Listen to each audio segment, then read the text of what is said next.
Happiness is being satisfied with what you have. Success comes from dissatisfaction. Is success worth it then? Oof. I'm not sure that statement is true anymore. Like, I made that statement a long time ago. And a lot of these things are just notes to myself, and they're highly contextual. They come in the moment, they leave in the moment. Happiness, okay, so very complicated topic, but I always like the Socrates story where he goes into the marketplace and they show him all these luxuries and fineries, and he says, how many things there are in this world that I do not want, right? And that's a form of freedom. So not wanting something is as good as having it. In the old story with Alexander Dionysius, right? Alexander goes out and conquers the world, and he meets Dionysius who's living in a barrel, and Dionysius says, get out of the way, you're blocking my sun. And Alexander says, oh, how I wish I, could be like Dionysius in the next life. And Dionysius says, that's the difference. I don't wish that I could, sorry, Diogenes says, I don't wish to be Alexander. So two paths to happiness, and one path is to success. You get what you want, you satisfy your material needs, or like Diogenes, you just don't want it in the first place. And I'm not sure which one is more valid. And it also depends what you define as success. If the end goal is happiness, then why not cut to the chase and just go straight for it? Does being happy make you less successful? That is a conventional wisdom. That may even be the practical earned experience of your reality. You find that when you're happy, you don't want anything, so you don't get up and do anything. On the other hand, you still got to do something. You're an animal. You're here to survive. You're here to replicate. You're driven. You're motivated. You're going to do something. You're not just going to sit there all day. Unlikely. Some people do. Maybe it's in their nature. But I think most people still want to act. They want to live in the arena. I've found for myself, as I've become, happier is a big word, but, more peaceful, more calm, more present, more satisfied with what I have. I still want to do things. I just want to do bigger things. I want to do things that are more pure, more aligned with what I think needs to be done and what I can uniquely do. So in that sense, I think that being happier can actually make you more successful, but your definition of success will likely change along the way. Is that a realization you think you could have gotten to had you have not had some success in the first place? At least for me, I always wanted to take the path of material success first. I was not going to go be an ascetic and sit there and renounce everything. That just seems too unrealistic and too painful. In the story of Buddha, he starts out as a prince, and then he sees that it's all kind of meaningless because you're still going to get old and die, and then he goes into the woods looking for something more. I'll take the happy route that involves material success. Thank you. I think it's quicker. In some ways, one of your insights is it's far easier to achieve our material desires than it is to renounce them. And it depends on the person, but I think you have to try that path. If you want something, go get it. Like I quip that the reason to win the game is to be free of it. So you play the games, you win the games, and then hopefully you get bored of the games. You don't want to just keep looping on the same game over and over, although a lot of these games are very enticing and have many levels and are relatively open-ended. And then you become free of the game in a sense that you're no longer trying to win it. You know you can win it. And either you move to a different game or you play the game for the sheer joy of it.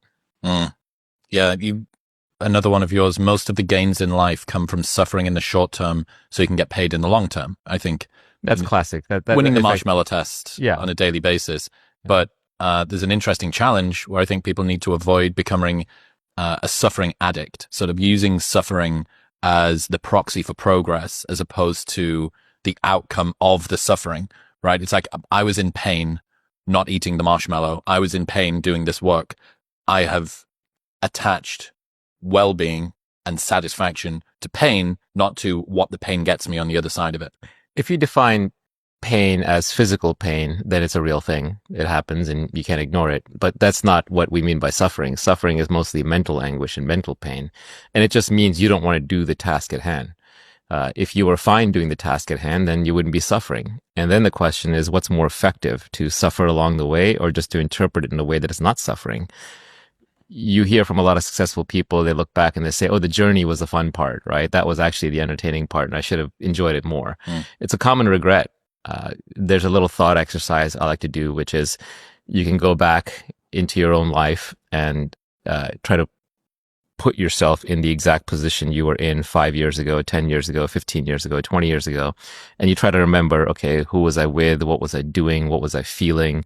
What were my emotions? What were my objectives? And really, really try to transport yourself back and see if there's any advice you'd give yourself, anything you'd do differently. Now, you don't have new information. Don't pretend you could have gone back and, bought a stock or bought Bitcoin or whatever. But just knowing what you know now in terms of your temperament and a little bit of age-related experience, how would you have done things differently?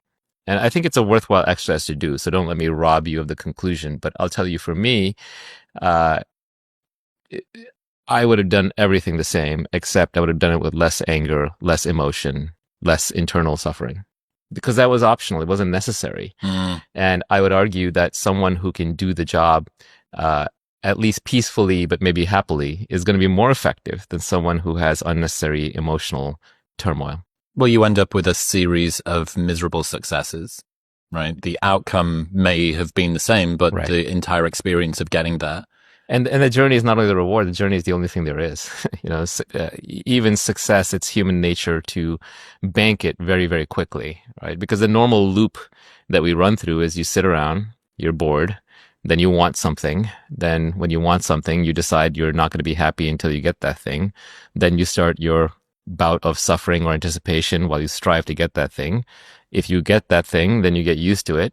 And then you get bored again. Then a few months later, you want something else.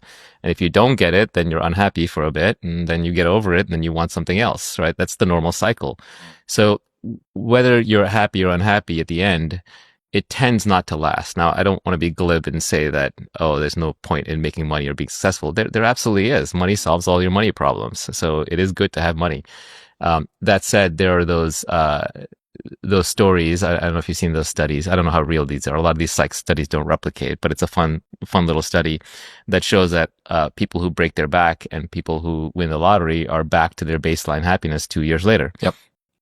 Again, I don't know if that's entirely true. I think money can buy you happiness if you earned it, because then along the way, you have both pride and confidence in yourself, and you have a sense of accomplishment, and you set out to do something and you were right. So I'll bet that lingers. And then, as I said, money solves your money problem. So I don't want to be too glib about it, but I would say in general, this loop that we run through, of desire, dopamine, fulfillment, unfulfillment, like you have to enjoy the journey. The journey is all there is, right? 99% of your time is spent on the journey. So what kind of a journey is it if you're not going to enjoy it? How do you shortcut that desire contract? You could focus, you could decide that I don't want most things. I think we have a lot of unnecessary desires that we just pick up everywhere. We have opinions on everything, judgments on everything. So I think just knowing that those are the source of unhappiness will make you be choosy about your desires. And frankly, if you want to be successful, you have to be choosy about your desires. You have to focus. You can't be great at everything. You can't be great at everything. You're just going to waste your energy and waste your time. Is fame a worthwhile goal? It gets you invited to better parties, gets you into better restaurants. Fame. So fame is this funny thing where a lot of people know you, but you don't know them. And it does get you put on a pedestal. It can get you what you want at a distance. So I wouldn't say it's worthless. Obviously, people want it for a reason. It's high status, so it attracts the opposite sex, especially for men, it attracts women. That said, it is high cost. It means you have no privacy. You do have weirdos and lunatics. You do get hit up a lot for weird things.